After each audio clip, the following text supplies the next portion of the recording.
Hello again. So we're going to continue our study now by moving into Merleau-Ponty's essay, I and Mind. But before doing that, we're first going to stick with Derrida a little bit longer and talk about his essay, Signature Event Context. Merleau-Ponty's essay is basically about art, or more specifically about painting.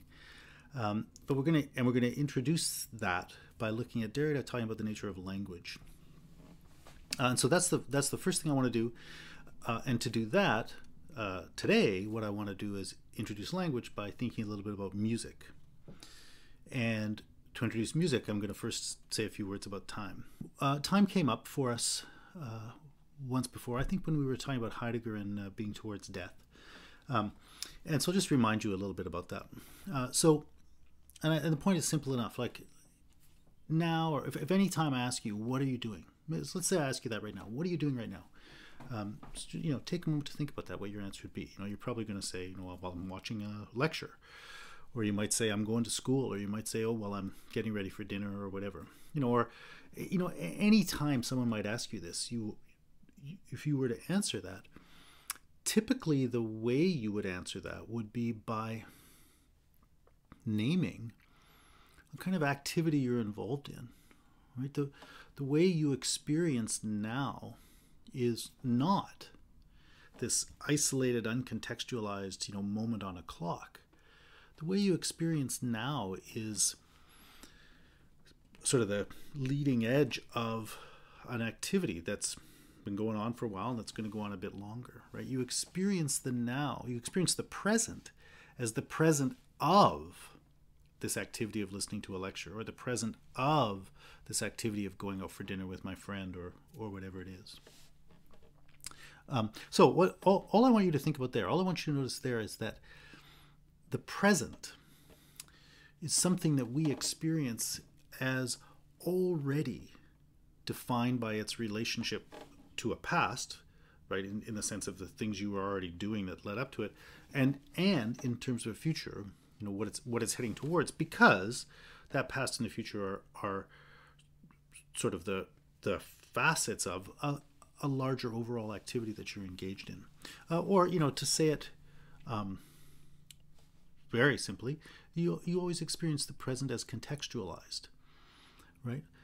Now, of course, there can be times when you experience it as a roughly, not exactly, but roughly a kind of isolated, kind of meaningless moment now, but it's actually pretty hard to do that.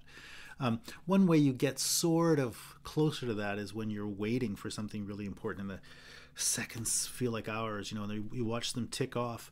There you are in the unusual position of not feeling absorbed in something that's just underway, but like you're waiting. And so there you sort of think 1 second, 2 seconds, 3 seconds. So there you can get closer to experiencing time like that thing that's portrayed on the clock. Yet you can see that even there, it's not really that, because it really is you going through the experience of waiting, or you going through the experience of boredom, or something like that. So even there, those moments carry with them that contextual meaning. Anyway, I won't pursue that further right now, but I wanted only to draw your attention to that, to remind you of that, what we talked about before, but to get you thinking about the sense of the present. Right? So your sense of the present is that it's going somewhere. Something is underway. You're on your way somewhere, and you're coming from somewhere.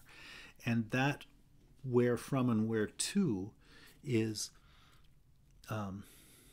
inherent to your very experience of what it is to inhabit this moment now. Or another way of saying that is that that's in a way what gives the now its meaning, gives the now its sense. So I'm going to come back and talk more about that issue of context a bit later, but I want to just put that in your head. And in fact, let me just read one quotation from Derrida, just so you can start to already see why this might be relevant. So in Signature Event Context, on page 310, he says, but are the prerequisites of a context ever absolutely determinable? Fundamentally, this is the most general question I would like to attempt to elaborate. So that theme of context and its relationship to meaning is really what he's going to be talking about. But I don't want to I don't want to jump into that yet. I just want to alert you to that. But so let's go back now to this experience of time and context that I was talking about, and use that as a way to start thinking just a little bit about music. First of all, about context. Well, I guess this is going to be both context and time. Now, I want to just play a single note for you. To the extent that my guitar is in tune, that's an E note. By itself, just kind of sits there. It's a sound. What's interesting is that if I play a few other notes with it at the same time to contextualize it, then that note is something that we hear as kind of a little bit tense, and it's kind of waiting to be settled by another one.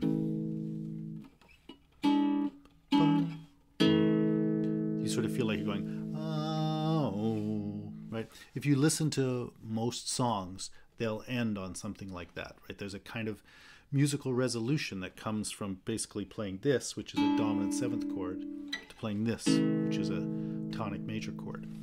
So the relevant notes that I was talking about were this one. This is the E note I was talking about. And then this is the note that resolves it, an A. You can hear the music going from one to the other. In that context, the E note is the one that's setting up a going, and the A is like the end of the road. But the thing that's interesting is I can make that E note sound like the end of the road also, and get something else to get you to look forward to that one. So here, if I play these notes,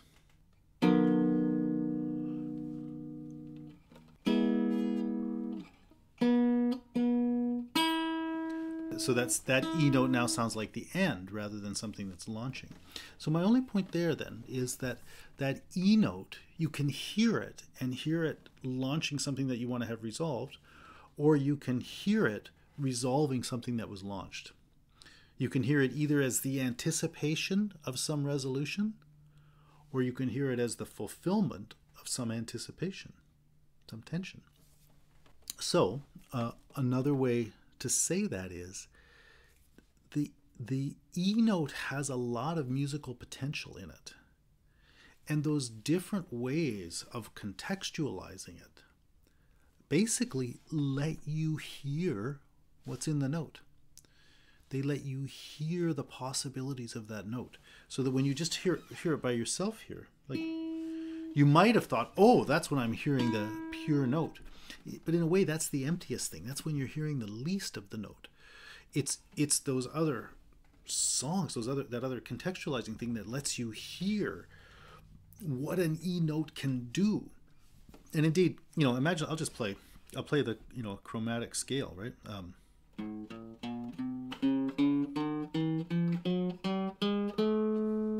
Right, those are the notes we work with. Doesn't sound like much of anything, but like if you listen to the radio, you can listen to it for 24 hours a day and hear all kinds of different songs. And they're just going to use those 12 pitches, stacking them up at the same time, playing one sequentially after the other in different orders. That's all they're going to use. But all the music you hear is embedded in those 12 notes. Right, so when I just play them flatly, like a sequence of 12 tones, like whatever, it's kind of boring actually. But boy, are those things powerful, right? Every song you've ever heard just fiddled around with those things, set up relationships between them, and suddenly it's like, wow, that's music, I love it. Right? So my point then is that the setting up the context within which you then hear a note is something that actually reveals to you what was in that note.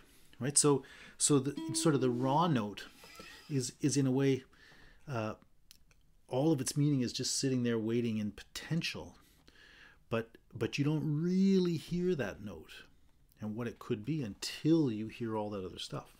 So that was an attempt then to bring out some of that idea about the contextualizing of the present, and that idea that it's the context that gives the present moment meaning. I wanted to bring out those kind of points there in relationship to a musical note, right? But now let's carry on a little bit farther with that, a little bit further.